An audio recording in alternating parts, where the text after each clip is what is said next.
नमस्कार साथियों, आज हम चर्चा करेंगे उत्तर प्रदेश के 6 मंडलों में आयोजित नेट परीक्षा के कक्षा 4 के प्रश्न पत्र के बारे में। आज 12 सितंबर को यह परीक्षा 6 मंडलों में आयोजित की गई है। यह प्रश्न पत्र सेट ए अयोध्या मंडल से संबंधित है। यह कक्षा 4 का प्रश्न पत्र है। अब हम शुरू करते हैं।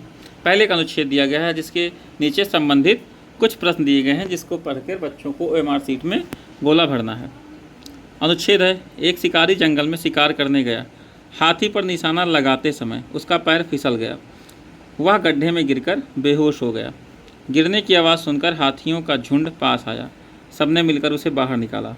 हाथियों के सरदार ने उसका उपचार किया। होश में आने पर शिकारी ने अपने आप को हाथियों से घिरा पाया। हाथी का बच्चा सूंड में से उसे सहला रहा था।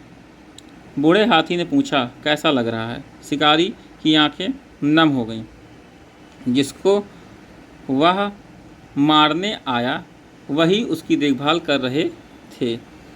शिकारी ने फिर कभी शिकार न करने का प्रण लिया। अब इससे संबंधित प्रश्न है। प्रश्न नंबर 1 है, शिकारी गड्ढे में कैसे गिर गया था?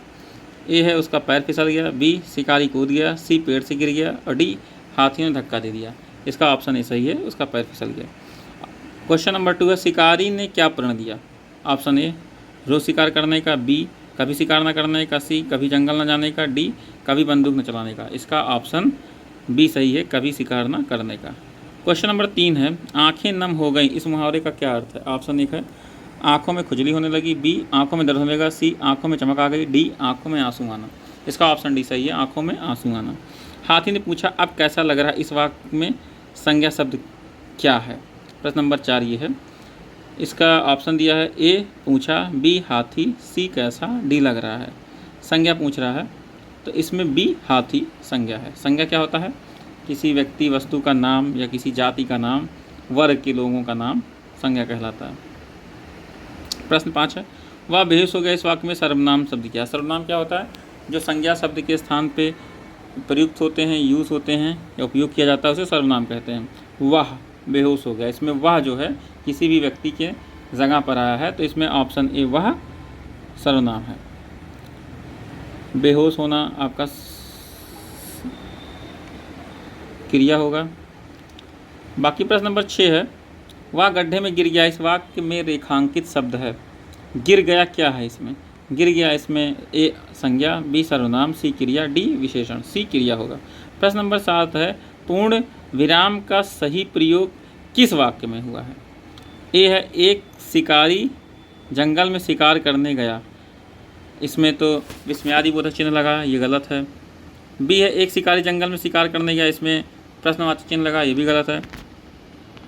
सी है, एक शिकारी जंगल में शिकार करने गया, इसमें कॉमा लगा, ये भी गलत है।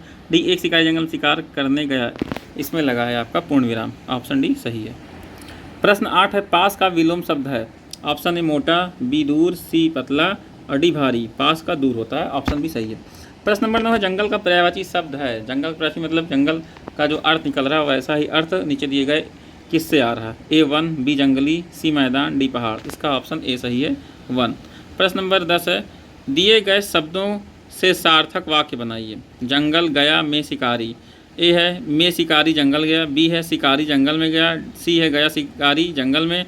डी है, जंगल एक शिकारी में। इसका भी होगा, शिकारी जंगल में गया, सही। प्रश्न 11 से मैथ का सवाल शुरू है आपका। 5,02,305 को अंकों में किस प्रकार लिखेंगे? ऑप्शन ए, बी, सी और डी आपके सामने लिखा गया है।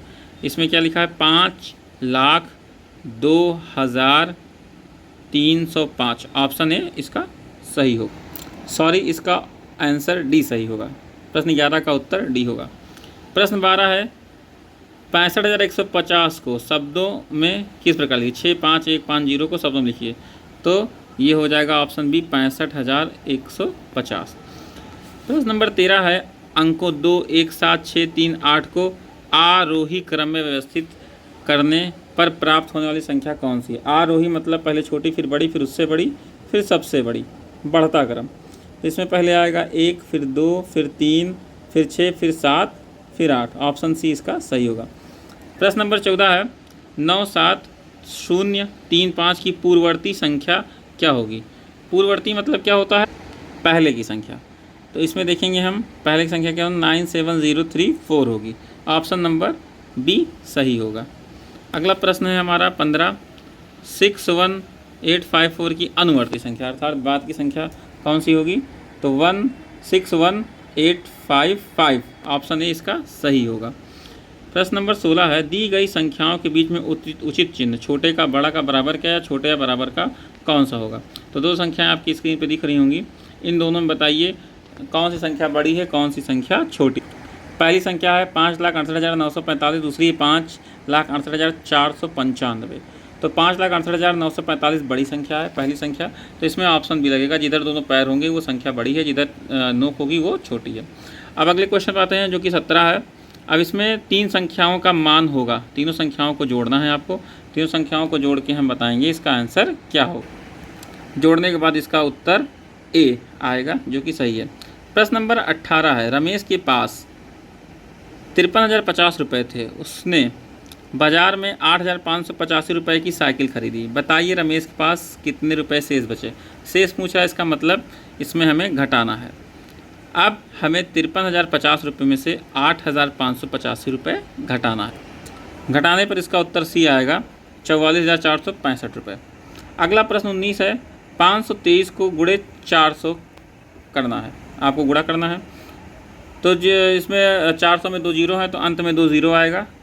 देखते हैं किस में 2 जीरो है, ऑप्शन बी और सी में 2 जीरो हैं।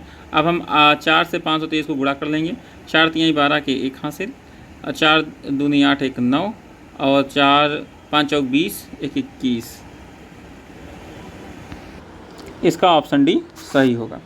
आखिरी प्रश्न हमारा 20वां है, यदि कॉपी का मूल्य 16 रुपये हो तो 105 कॉपियों का मूल्य कितना होगा। एक का मूल्य दिया गया है, 105 कॉपियों को पूछा है, इसका मतलब इसमें हमें गुणा करना, 16 से 105 में हम गुणा कर देंगे, फिर हमें 105 कॉपियों का मूल्य आ जाएगा। आइए गुणा करते हैं, 16 पंचे 80 के 0 के 8 हासिल, फिर 16 0 का 0 होगा, वो 8 जो है यहाँ पे आ जाएगा। उसके बाद 16 करने 16, तो 1,680 रुपये आ जाएगा जो कि ऑप्शन बी है, इसका ऑप्शन बी सही होगा।